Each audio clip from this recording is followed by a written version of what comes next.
نحمدہ و نصلی علی رسول الکریم۔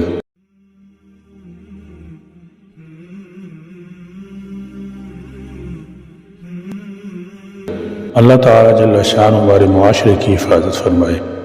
8 مارچ کو دنیا بھر میں خواتین کا عالمی دن منایا جاتا ہے۔ اس حوالے سے ہمارے ہاں ایک عجیب بحث چھڑی ہوتی ہے۔ اس میں چند خواتین ایسی ہیں جو اس دن عورت مارچ کے نام سے ریلی نکالتی ہیں اور اس میں مختلف قسم کے بینرز اور پلے کھاڑ وغیرہ اٹھاتی ہیں جن پر چند نعرے لکھے ہوتے ہیں: میرا جسم میری مرضی، اگر دوپٹہ اتنا پسند ہے تو آنکھوں پہ باندھ لو، عورت بچہ پیدا کرنے کی مشین نہیں ہے، یعنی طلاق یافتہ لیکن خوش، اپنا کھانا خود گرم کرو۔ یہ نعرے ان مارچ کرنے والی خواتین کے خیالات، جذبات اور احساسات کی ترجمانی کرتے ہیں۔ جہاں تک بات کی جائے خواتین کے حقوق کی تو آپ اس بارے میں تھانے، کچہریوں سے لے کر اعلیٰ عدالتوں تک کے فیصلے جات کو دیکھ لیں تو آپ کو یہ فیصلہ کرنے میں دقت نہیں ہوگی کہ ہمارے قانون نافذ کرنے والے ادارے اور عدالتیں عورت کو ترجیحی بنیادوں پر حقوق فراہم کرتی ہیں۔ یہ قانون پاس ہوا ہے کہ جو شخص عورتوں کے ساتھ ریپ، جنسی زیادتی میں ملوث پایا گیا، اسے سر عام پھانسی ہوگی۔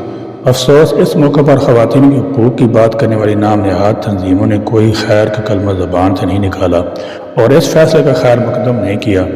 سوال یہ ہے کہ جب حقوق کا اصول قانونی طریقے سے پورا ہو رہا ہے تو پھر احتجاج کا کیا جواز باقی رہتا ہے؟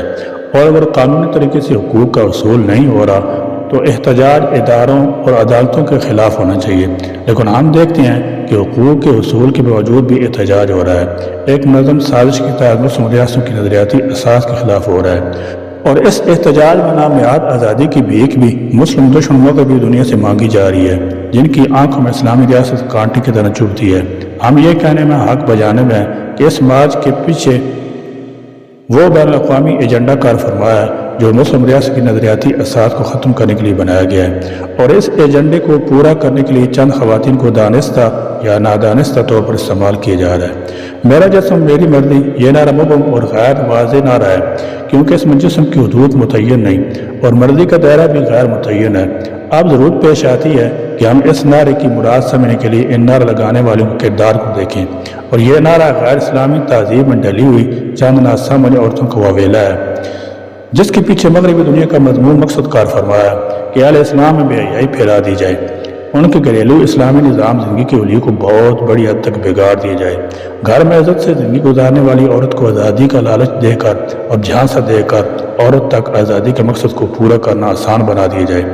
عورت مارچ میں جو نظریات عام کرنے کی مضمون کوشش کی جاتی ہے ان میں سے ایک یہ بھی ہے کہ دوپٹہ اتنا پسند ہے تو آنکھوں پہ باندھ لو۔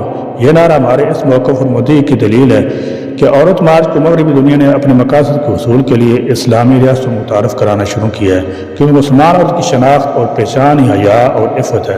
اس حیا میں سر کو دوپٹے سے ڈھانپنا بھی شامل ہے۔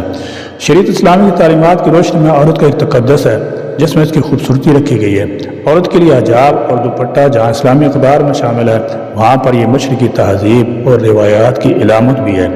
مغربی روایات اور غیر اسلامی اقدار میں عورت کو بے لباس یا نیم بے لباس کر دیا گیا ہے، جبکہ ہماری مشرقی روایات اسلامی اقدار میں عورت سرتاپا حیا کی ایک کامل تصویر ہے۔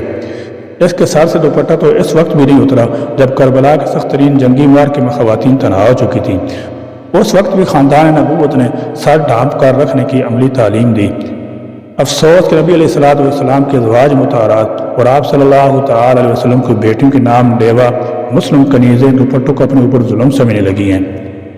اس موقع پر مجھے اکبر الہ آبادی مرحوم کا ایک شعر یاد آ رہا ہے: بے پردہ کل نظر جو آئیں چند بیبیاں، اکبر زمین میں غیرت قومی سے گڑ گیا، پوچھا جو ان سے آپ کا پردہ وہ کیا ہوا، کہنے لگی کہ عقل پر مردوں کی پڑ گیا۔ عورت بچہ پیدا کرنے کی مشین نہیں ہے۔ یہ ہے بد اخلاقی اور بد زبانی کا وہ نمونہ جو عورت مارچ میں شریک خواتین بڑے جوش جذبے سے پیش کرتی ہیں۔ اسلامی ریاست کا ہر غیرت مند مسلمان فرد اس گھٹیا سوچ اور بیہودہ الفاظ کی بہت سخت مذمت کرتا ہے۔ اگر آپ غیرت مند تعلیم یافتہ تربیت یافتہ خاندان سے تعلق رکھتے ہیں تو کیا آپ کے سامنے آپ کی بہن بیٹی ایسی بات کر سکتی ہے؟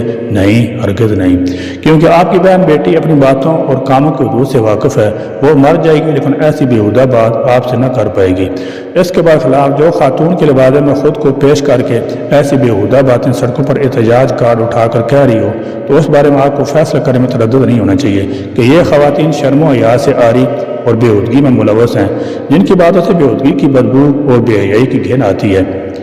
بچوں کی پیدائش کا اسلامی نظریہ سنن ابو داود کے حدیث 2052 میں عظما قلب یسار رضی اللہ تعالی عنہ سے مروی ہے کہ نبی کریم صلی اللہ تعالی علیہ وسلم کے پاس ایک شخص آیا اور عرض کی، مجھے ایک بڑے خاندان والی خوبصورت عورت مل رہی ہے لیکن وہ بانجھ ہے، بچے پیدا نہیں کر سکتی، کیا میں اس سے شادی کر لوں؟